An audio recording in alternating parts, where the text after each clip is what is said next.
São Paulo teve também uma política pública interessante que estava articulando, né, as questões urbanas com uma discussão sobre primeira infância. E eu lembro de uma escola que não entendia por que as crianças bem pequenas pediam muito para ir no banheiro. Lembra dessa história?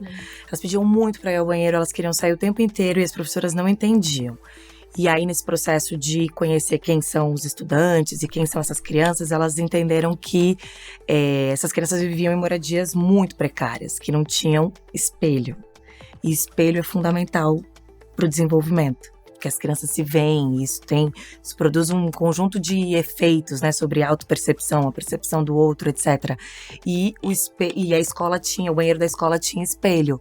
Então as crianças queriam ir o tempo inteiro para esse espaço para poder acessar um recurso que nas casas não existia. Mas quando você tem um espaço que te garante, né, isso é pensar na criança como um sujeito, você consegue ir num parque, você consegue ir ao banheiro e ir pra trocar uma criança, não tem lugar. Só tem no banheiro feminino, não tem masculino. Então são pequenas, acho que são pequenas engrenagens que a gente precisa ir mudando na cidade e nas cidades no geral. E eu acho que tem cidades brasileiras que estão construindo, que estão avançando nessa discussão, mas a gente ainda tem muito que avançar para entender as crianças de fato como sujeitos de direito, né?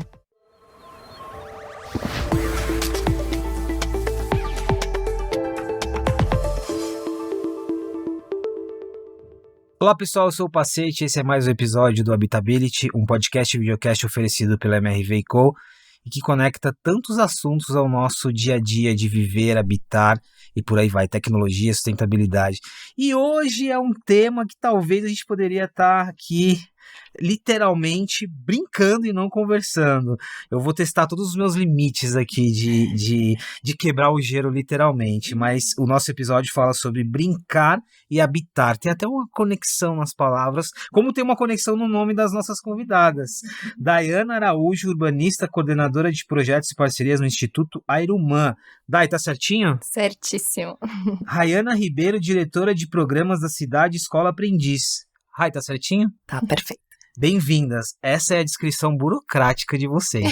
Agora eu quero ouvir dar a descrição criativa. Daiana, sou eu, adoro cozinhar, caminhar no mato, sou mãe do Bento e também sou uma apaixonada por cidades. Caminhar no mato faz toda a diferença. Descalça. De preferência. Precisa, não pode ser sair, tirou o chinelo e começou a andar, mas eu gosto muito de fazer isso também, essa reconexão. Rai. Eu sou Rayana, sou mãe do Caetano, sou jornalista, comunicadora, gosto de dançar, muito, adoro dançar. Uma reconexão com o corpo aqui. Sabe por que eu fiz essa brincadeira da burocracia e das outras descrições? Eu tava contando para elas que eu tive um professor que ele levou para uma pós-graduação brincar. E aí ele despertava na gente essa reconexão com o lado criança, né? Por que nós, como profissionais executivos, deixamos de inovar ou criamos tantos bloqueios? Foi uma experiência muito legal. E aí eu tentei fazer esse exercício aqui também, da gente quebrar o gelo e entender que as pessoas, elas estão além das suas nomenclaturas, né? Como que vocês fazem essa conexão aqui com o brincar, a cidade e o habitar? Daí, começando por você, assim, como? Bom, eu sou arquiteta e urbanista de formação, então acho que faz parte, né, da formação do arquiteto estudar um pouco as cidades e tal.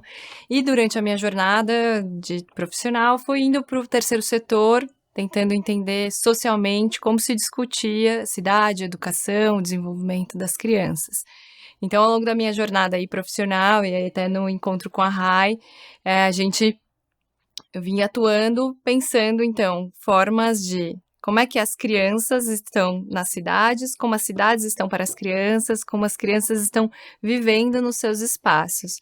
Hoje em dia eu trabalho no Instituto Airumã e também em outros projetos, pensando então sempre a vivência plena dessas crianças. Então, como é que o espaço, enquanto arquitetura, enquanto urbanismo, está preparado para receber essas crianças e também o quanto este espaço pode gerar desenvolvimento para essas crianças, né? Interessante, hoje, depois de alguns anos de vida, eu entendo o quanto que o brincar lá o quanto que a minha infância me moldou em muitos aspectos e o quanto que o espaço fazia a diferença. A gente vai falar sobre isso.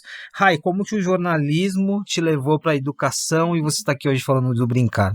E de cidade. E de cidades. Bom, acho que essa instituição onde a gente trabalhou juntas, o Aprendiz, é uma instituição responsável pelo desenvolvimento de uma tecnologia social chamada Bairro Escola, que basicamente criava no território aqui da Vila Madalena, em São Paulo, uma proposta de aprendizagem compartilhada nos espaços públicos da cidade, articulando as diferentes instituições, os diferentes equipamentos desse bairro, para pensar, acho que isso que a Dai traz, que é o desenvolvimento integral das crianças. Então, a gente se especializou nisso, essa experiência pautou e inspirou várias políticas públicas Brasil afora, e até hoje a gente está tanto desenvolvendo experiências quanto apoiando experiências que já existem e que articulam educação, território e garantia de direitos. Acho que essa é uma perspectiva importante também da gente pensar a cidade como um espaço que é para as crianças, porque, primeiramente e sobretudo, garante os seus direitos fundamentais. Aí, daí, entrando um pouco nesse questionamento sobre a cidade ser para as crianças e um pouco do como, né? É claro que a gente está falando de... Tudo muda aqui em relação à cidade, contexto cultural e por aí vai. Mas a pergunta é, as nossas cidades, elas são para as crianças? Elas deixaram de ser? Elas estão voltando a ser? Dá uma ideia do problema aqui. Bom, agora... Daiana é arquiteta e também Daiana mãe do Bento, que está completando 3 anos. 3 anos? Então eu acho que assim, a gente estar nas cidades, a gente nota o quão deficiente as cidades são para as infâncias, né? E aí a gente fala, a cidade é boa para criança, não é porque a cidade é coloridinha ou que tem joguinho, não. Uma cidade boa para criança é o que a Rai diz, né? Uma cidade que garante direitos. Então, bom, tem uma calçada boa para passar com o carrinho, tem uma praça, uma condição boa dessa criança estar na praça. As cidades brasileiras, no geral, são cidades pouquíssimo preparadas para as infâncias e para os seus cuidadores, né? Nenhuma criança vai sozinha a um espaço, ela está com um cuidador. Então, para a criança e para o cuidador, não se pensa muito nisso, tanto na escala do bairro, quanto na escala das políticas públicas. Acho que a gente tem um avanço ao longo dos anos e tem muitas organizações sociais, né, batalhando nessas agendas para que a gente possa pensar cidades melhores para as infâncias, mas a gente tem poucas cidades no Brasil que olham para isso com qualidade, com comprometimento, né, e também com perenidade, porque tem a questão política que acaba que há 4 anos muda gestão, e aí a agenda como se a agenda da infância fosse de um partido ou de outro, quando na verdade a questão é da cidade, é dos sujeitos, né, para nossa vivência. Então, tem cidades que estão surfando mais nessa onda de possibilidades de atuar para as infâncias e fazer coisas legais, e tem cidades que ainda sequer pensam nisso, né? Aqui já tem um recorte importante, a gente mira no brincar, mas na verdade estamos falando de direitos, aqui está relacionado à educação, à saúde, à segurança, já ampliou bastante aqui. Transporte. E aí, Rai, um aspecto aqui sobre o brincar, a gente precisa às vezes desconstruir esse termo, né? Porque às vezes a gente associa brincar com apenas entretenimento ou lazer, mas a gente está falando da base da educação aqui de uma criança, né? O brincar, ele é a forma pela qual a criança interage com o mundo. Então, é o jeito de uma criança aprender, é por meio da brincadeira. Então, brincadeira é uma coisa muito séria para as gerações que estão vindo ao mundo. E acho que a brincadeira do começo do programa tem a ver com isso. A gente, em algum momento, a gente vai perdendo os aspectos lúdicos, né, da nossa vida, isso vai ficando de fora, e a gente vai aqui se formatando para uma vida adulta, digamos assim. E acho que por isso que o brincar entra num lugar, às vezes, quase pejorativo, né, como se fosse uma coisa menor, quando, na verdade, ele precisa ser reafirmado. Acho que para as crianças é um direito, porque é a forma pela qual elas vão poder se desenvolver plenamente, mas, sobretudo, porque o brincar, ele promove um conjunto de interações, de formas de se relacionar, de enxergar, que ativa todo o nosso corpo, ativa nosso cérebro, ativa a nossa criatividade, ativa os aspectos estéticos, enfim. Ou seja, o brincar deveria ser colocado como uma prioridade, né? Então, se o espaço é bom, ele é um espaço bom porque a gente pode brincar. E a qualquer momento da vida, porque eu acho que também restringir a brincadeira só à fase da infância é a gente, acho que sustentar, né, que a vida adulta ela é uma vida desprovida desse tipo de interação. E ela faz falta, a gente precisa ser criativo, né? A gente precisa poder descansar. Isso tudo tem a ver com uma cidade que é capaz de absorver o desenvolvimento humano como primordial. Eu acho que tem uma questão que às vezes a gente fala, é uma cidade boa para brincar, e no imaginário logo vem uma cidade cheia de brinquedoteca, ou cheia de, né, parques com estrutura. Com plástico, com coisa colorida, e não necessariamente é isso, não. Como a Rai disse, uma criança ela brinca ao longo da vida e o tempo todo. Uma criança ela tá andando numa calçada que tem uma lajota preta e uma lajota branca, ela tá brincando com isso. Não é que ela deixa de brincar porque ela tá fazendo o trajeto de casa até a escola. Mas como esse trajeto de casa até a escola pode ser um trajeto mais brincável para ela, ou mais seguro, para que ela possa pular de uma lajota para outra na calçada, sem que venha um carro, ou sem que ela tropece e caia, né? Então, uma cidade que é boa para brincar é uma cidade que também respeita esses limites e dá segurança para as crianças. Enquanto vocês falavam da ressignificação do tema, eu vivi isso, nós vivemos, mas eu vivi isso, assim, de entender que hoje, ainda bem, consegui me libertar, mas de entender que o brincar é algo importante e prazeroso e que por muito tempo a gente fazia essa associação. O brincar é você não tá dedicando um tempo para outras coisas que importam. E hoje eu entendo o quanto que o brincar fez diferença. E aí eu queria pegar um pouco nesse aspecto. Sabe o legal que você falou? Daí, se você tem uma cidade que é segura para uma criança brincar, essa cidade, ou uma cidade que permite o brincar, essa cidade ela é acessível a todos. Não é só a criança, as pessoas maduras, aos adultos. Isso é interessante também. É intergeracional, porque é isso. Fala-se muito em estímulos, né? Eu não gosto muito de usar a palavra estímulos, porque você lembra essa coisa da tela, tudo hiperestimulante. Mas você oportunizar espaços, percursos, lugares. Então, a mesma coisa, você vai num museu, num espaço cultural, de cultura. Se essa criança tem a oportunidade de estar nesse lugar, se esse lugar é amigável a ela tá brincando e ela tá aprendendo muito, né? Porque também o brincar é uma fonte de aprendizagem, né? Ele tá no corpo, ele tá na vivência cotidiana. Então, a criança tá brincando, ela tá aprendendo algo com aquela brincadeira. Seja físico, emocional, cultural, social, enfim, ela tá ali aprendendo algo. O espaço precisa oportunizar isso, porque a criança, ela brinca em todos os lugares. Né? Você não precisa avisar, aqui é pra brincar. A criança, ela... né, também. Ela brinca. Naturalmente, ela brinca, né? Agora, eu tenho uma coisa que eu acho que talvez pense nessa ideia, porque que talvez caia num lugar pejorativo, né? Pensar o brincar como uma prioridade para as cidades. As pessoas devem achar a gente tudo meio maluco de estar defendendo isso. Mas eu acho que tem uma coisa importante, que assim, a ideia de que a criança é um cidadão como qualquer outro, é uma ideia muito recente. O que você falou dos direitos. Então, assim, você pensar, o Estatuto da Criança e Adolescente é de 1990.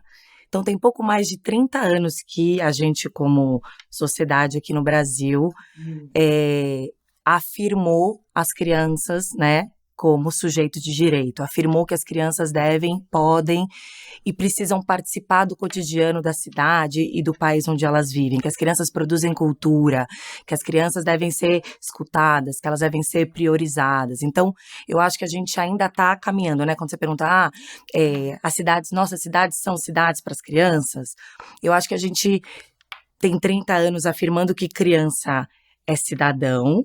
Acho que a gente avança um pouco nesse sentido, mas acho que a gente ainda tem dificuldades para pensar o que é construir cidade, o que é pensar a cidade com as crianças, que aí eu acho que também já é um outro passo, que a gente pode pensar algo pronto para elas, projetado para elas, ou a gente pode trazê-las para esse processo. Eu acho que isso a gente ainda está engatinhando, né? Daí tem algumas iniciativas de escuta das crianças e de trabalho com elas, mas não necessariamente chegamos aí. Bom, tem cidades no Brasil hoje fazendo trabalhos interessantes, né, Rai? Pensando políticas públicas, né? Então, é isso, uma cidade melhor para uma criança é uma cidade que pensa na sua segurança, no seu cuidado. Então, tem cidades, por exemplo, que estão fazendo movimentos de colocar, que são coisas singelas, parecem singelas, mas são muito sofisticadas, de colocar, por exemplo, trocadores de crianças em banheiros masculinos e femininos. E aí você fala, o que isso tem a ver com brincar? Bom, que isso tem a ver com brincar que você está proporcionando aos cuidadores, sejam eles pais ou mães ou qualquer um dos responsáveis, que possam levar os seus filhos com tranquilidade nos seus espaços para brincar, que ele vai conseguir trocar a fralda do seu filho. Pode parecer muito bobeira, mas quando você tem um espaço que te garante, né, isso é pensar na criança como um sujeito. Pô, você consegue ir num parque, você consegue ir ao banheiro e ir para trocar uma criança, não tem lugar. Só tem no banheiro feminino, não tem masculino. Então são pequenas... acho que são pequenas engrenagens que a gente precisa ir mudando na cidade e nas cidades no geral. E eu acho que tem cidades brasileiras que estão construindo, que estão avançando nessa discussão, mas a gente ainda tem muito que avançar para entender as crianças de fato como sujeitos de direito, né? Sabe que você comentou, né? Não, acho que a gente é maluco de estar falando sobre isso, mas é tão importante essa discussão, porque eu tô pensando aqui, enquanto vocês vão falando, crianças neurodiversas, autistas, quando você começa a discutir, questionar a cidade para o brincar inicialmente, você começa a questionar sobre essa acessibilidade. É para todos, não é? Faz muito sentido isso, não faz? Super. E hoje em dia você tem as discussões que trazem a importância da naturalização dos espaços para as infâncias. Então, crianças que são atípicas, elas conseguem circular ou conseguem estar e ficar tranquilas muito melhores em espaços naturalizados. Então, praças, mesmo espaços de brincar, que tenham mais elementos da natureza, que tragam mais... Então, tem estudos hoje que já vão mostrando como é que é importante que esses espaços, sejam eles culturais, sejam brinquedotecas, sejam praças, sejam parques, estejam muito alinhados, trazendo as questões da natureza, porque a natureza consegue regular, de certa maneira, essa relação da criança com o meio. Então, se ela está num lugar que é super hiperestimulante, com plástico, a relação dela é outra. E a gente consegue integrar, né, diversas crianças, diversas idades. Então, um espaço bom para a criança brincar é um espaço que acolhe muito, muito, né? Acho que acolher aqui é uma palavra importante. Acho que acolher, acho que pensar que o espaço é inclusivo. O Francesco Tonucci, né, que é um pensador italiano, um educador, e que vai desenvolver uma iniciativa que existe em vários lugares do planeta, que é Cidades para Crianças. Ele fala isso, né, que é a frase que você já disse hoje, que uma cidade boa para criança é uma cidade boa para todo mundo. E aí ele defende que a gente tem as crianças como unidade de medida da cidade. Isso quer dizer isso. Qual que é a largura boa para uma calçada? É a que eu possa andar de mão dada. Veja, você desloca toda a métrica urbana para pensar que a unidade de medida precisa ser essa. Isso que a Day disse, assim, que um cuidador possa sair com o seu filho e ter acesso a um trocador de fraldas. É uma coisa simples. Tão simples que às vezes elas fogem do nosso dia a dia, né? Totalmente. Eu acho que é isso, né? Como é que a gente acho que trazer a criança para essa centralidade ajuda a gente a ir humanizando um pouco essas discussões, né? Eu gosto da ideia de andar de mão dada na calçada, isso virar unidade de medida para pensar a largura de uma calçada, porque talvez o desafio resida aí, né? A criança convoca a gente, porque todos fomos crianças, certo? A pensar que o que precisa mover o desenvolvimento de uma cidade é o bem-estar humano, essencialmente. Então, se a gente, em algum momento, tornou isso menos prioritário ou menos importante, a gente está precisando reverter esse jogo. Sim, e a gente tornou, né? Porque as prioridades da cidade acabam sendo outras, Sim. assim, né? Isso ficando... E eu acho que da cidade e da casa também, né? Das casas. Se você pensar...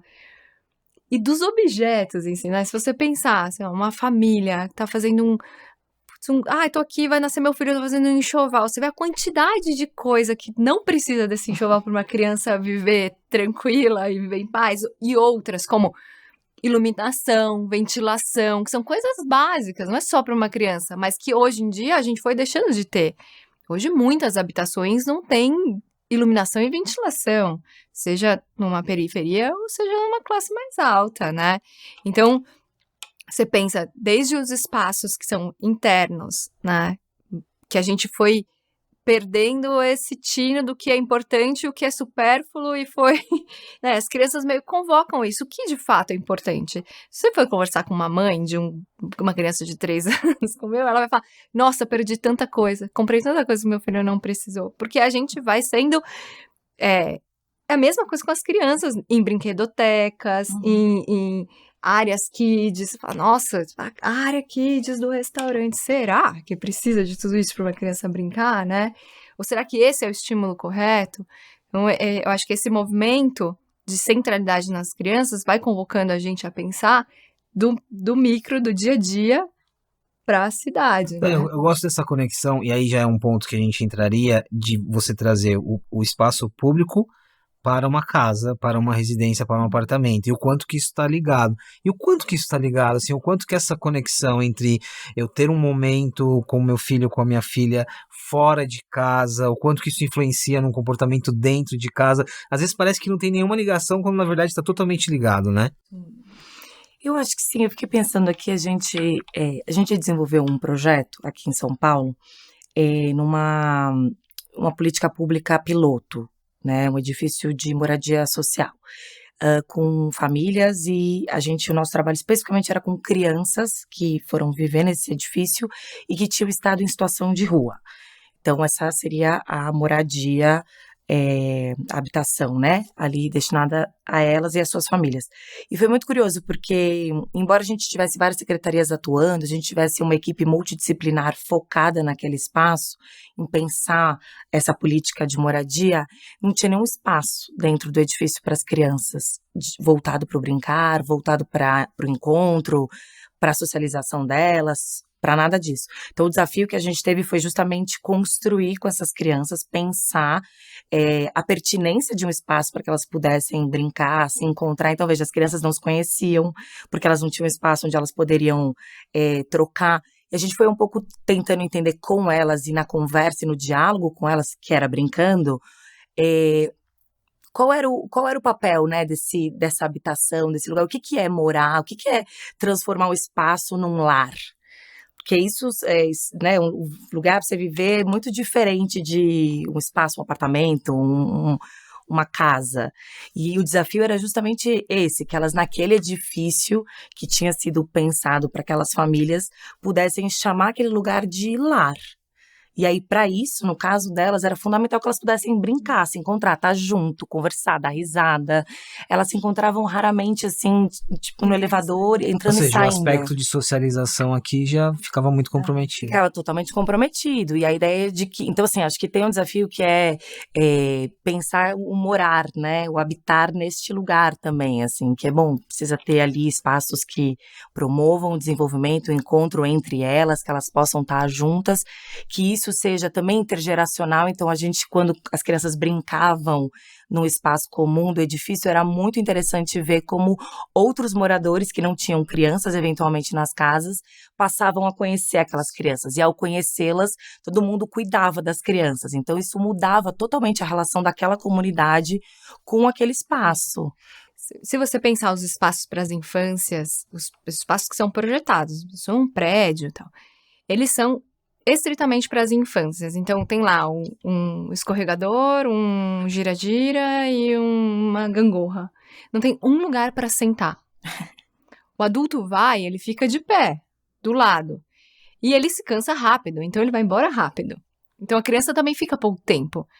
Os espaços para crianças, eles não podem ser pensados estritamente como o objeto do brincar, que é isso que acontece às vezes. Mesmo fora dos apartamentos ou dos condomínios, mesmo às vezes num espaço, numa praça, sim. Eu tô tentando imaginar agora, você também tem isso, funcionalmente para que a criança brinque. Sem esquecer que tem uma... Eu fiz um projeto agora de um parque naturalizado em Campinas. E a gente estudou muito isso, que era, além de ser um espaço só para as crianças, os parques infantis, aí a gente já está entrando no lugar de criança, né? No lugar que seria de criança, que é projetado para criança. Eles são ruins, os brinquedos, esses que são convencionais, eles não permitem que as crianças criem. Então, um escorregador, por exemplo, você fala, nossa, olha, lá naquele prédio tem um parquinho, naquela praça tem um parquinho. Aí você chega lá, tem um escorregador, o escorregador ele tem um caminho para ser feito, sobe por aqui, desce por aqui. Escorregar é importante para as infâncias, é um estímulo importante para as infâncias, mas ele sobe por aqui, ele desce por aqui. Se você vê uma criança subindo pelo lado errado, você vai falar, oi, tá errado. Quando, na verdade, no brincar, não tem certo e errado. Ele está criando com as possibilidades que o corpo dele permite. Então, se você pensa um parque e você pensa um brinquedo que ele permite com que crianças de diversas idades brinquem, que os pais também possam entrar. Agora tem uns brinquedos que eles fecham todos, a criança fica lá em cima, deu medo, ela começa a chorar, o pai não consegue nem chegar, nem acessar. Se você pensar um brinquedo que permite com que todos acessem, que tenha área para descanso, que dê para fazer um piquenique, que o adulto sente, que o avô venha e se sinta confortável, que tenha sombra. Então, um espaço para criança é um espaço, tem água. Tem lugar para se trocar, tem sombra, tem descanso. Isso é um espaço bom para deixar O a criança exemplo do brincar. escorregador que você, eu tô lembrando da minha sobrinha, ela faz exatamente o... Que é o mais legal. É o mais divertido, né? e a gente fazia isso também. Claro, Mas acho subir ao que contrário. A premissa aqui é essa, né? Se você vai desenvolver um projeto, você tem que pensar não só em estabelecer aquilo, mas como que o que aquele agente, aquele objeto vai se tornar as possibilidades, né? Então, ela vai voltar e mesmo voltando, isso precisa ser seguro e por aí vai. No caso específico, eu me lembrei agora de um episódio que a gente fez aqui falando das casas, voltando ao ponto como as nossas casas são desenvolvidas e criadas. E era um episódio com o Barão, que ele é designer, e ele falava muito sobre o fato da gente, às vezes, desenvolver os nossos projetos de arquitetura era para a vida inteira. Quando, na verdade, eventualmente, você é um casal, aí você tomou a decisão de ter ou não filho, e aí mudou. Ou seja, a nossa vida, ela vai mudando. Faz sentido isso também? Ou seja, a forma como a gente estrutura as nossas casas, ela também tem que ser pensada a essa adaptação, e não só a criança, ao intergeracional, que é muito interessante. Total, é. Porque aí você vê, uma casa que tem uma criança sempre tem um lugar do brinquedo, que não era necessariamente o lugar do brinquedo, e aí passa a ser. E mesmo no quarto da criança, o que tem no quarto da criança? Então, essas adaptações são feitas. Agora, a moradia no Brasil é muito precária, né? A gente ainda tem, bom, você gravou muitos programas de déficit habitacional. Então, uma pessoa que consegue ter uma casa no Brasil hoje é um recorte da e população. mesmo quem consegue em condições insalubres, é um termo que a gente usou aqui. E é insalubre porque não tem iluminação e ventilação. A gente tem boa parte das crianças no Brasil hoje que não tem acesso a saneamento básico. Que, assim, que faz com que essas crianças tenham muitos episódios de dor de barriga que impede com que elas vão à escola, com que elas possam brincar. E não é porque elas são frágeis, não, é porque elas não têm saneamento básico. Então, tem questões relacionadas à habitação. Tem um estudo que eu gosto bastante de Harvard, que eles mostram uma mandala, tem a criança no centro, e falam quais são os 3 impactos principais na vida da criança. E eu acho que isso casa muito com o que a gente está falando agora. Porque no primeiro anel é a relação social. Então, é o cuidado que essa criança tem dentro de casa. Então, é o afeto, quem limpa, quem cuidou, quem fez carinho. Então, essa é a primeira anel que está em torno dessa criança. O segundo é o espaço construído e natural. Então, qual é esse espaço construído e natural que essa criança tem? Então, às vezes, essa criança, ela mora num apartamento que é super pequeno, mas ela tem acesso a uma praça. E aí, a praça também é agradável para o pai encontrar o vizinho, que encontra o fulano. Você chega num parquinho, todo mundo é meu amigo, porque tá todo mundo ali olhando todo mundo, assim, as crianças e tal, né? E o terceiro, que é um aspecto sistêmico, de política, que é o que abraça tudo isso, que também não dá pra gente pensar na escala da casa. E tem um ditado muito, todo mundo que fala sobre infância fala isso, para cuidar de uma criança é preciso de uma aldeia inteira. Então isso tem essa relação. Você tá na sua casa, você tem um cuidado. Às vezes sua casa não tem uma boa condição, às vezes você não tem um saneamento básico. Pô, mas você tem uma praça aqui do lado. Então, na minha casa não tá bom, mas eu tenho aqui essa praça que consegue me garantir que essa criança tem um espaço para brincar, para correr. Porque é isso, a gente tá imerso no mundo que é um mundo das telas, é um mundo da tecnologia. Os pais trabalham muito, então é difícil você garantir tempo de qualidade para brincar. Então, você tem o cuidado da família, depois tem as questões construídas, e depois você tem as políticas públicas que vão ancorar isso Da de alguma condição. maneira, Esse né? exemplo da mandala ele é muito interessante porque os três, primeiro, eles estão totalmente conectados. Sim. E aqui, eu acho que fica muito claro aqui o que é ser uma comunidade. Sim. Né? Quando a gente brincava na rua, nós éramos cuidados por todos os vizinhos, assim. Isso é muito interessante, assim, o quanto que está muito conectado até chegar na política pública. E ele fala, o lugar importa. Ele fala, a conclusão do estudo é, o lugar Nossa, importa. importa demais. Ah. Eu lembrei, São Paulo teve também uma política pública interessante que estava articulando, né, as questões urbanas com uma discussão sobre primeira infância. E eu lembro de uma escola que não entendia por que as crianças bem pequenas pediam muito para ir no banheiro. Lembra dessa história? Elas pediam muito para ir ao banheiro, elas queriam sair o tempo inteiro e as professoras não entendiam. E aí, nesse processo de conhecer quem são os estudantes e quem são essas crianças, elas entenderam que essas crianças viviam em moradias muito precárias, que não tinham espelho. E espelho é fundamental para o desenvolvimento, porque as crianças se veem, isso produz um conjunto de efeitos, né, sobre a autopercepção, a percepção do outro, etc. E a escola o banheiro da escola tinha espelho. Então as crianças queriam ir o tempo inteiro para esse espaço para poder acessar um recurso que nas casas não existia.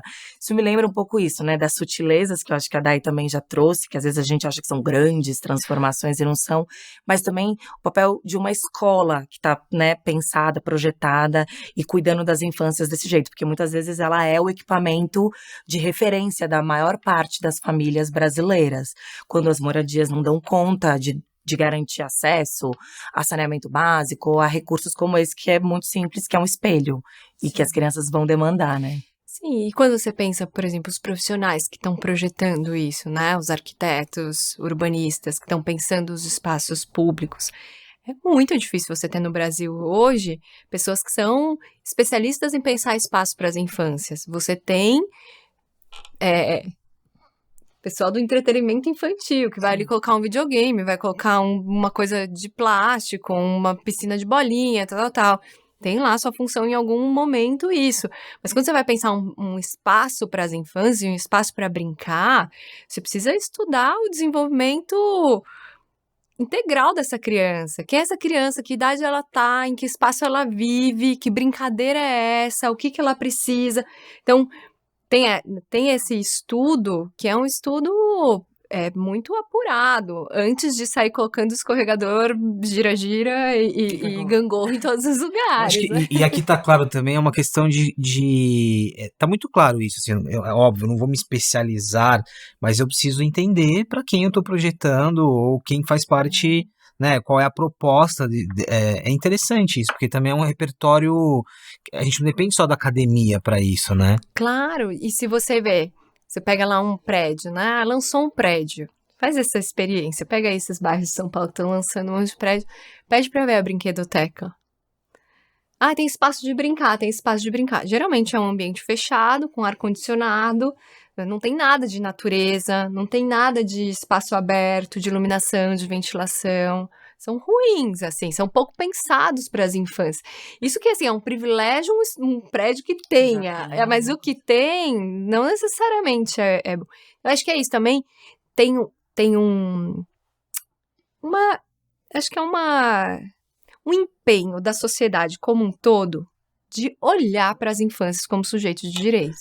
Eu vejo como um processo de educação que ele começa muito antes, assim, desde o início, quando a gente estava desconstruindo aqui o Quero Brincar, já começa essa lição, né, da própria desconstrução. E eu acho que está muito claro aqui também, a gente não está falando contra as brinquedotecas ou os parques ou os elementos, mas na verdade a gente está falando sobre algo que se conecta. É o exemplo que você deu lá do início da calçada, né? Não é necessariamente sobre espaços para brincar, mas uma cidade, um condomínio e uma casa que acolha o brincar em suas várias definições.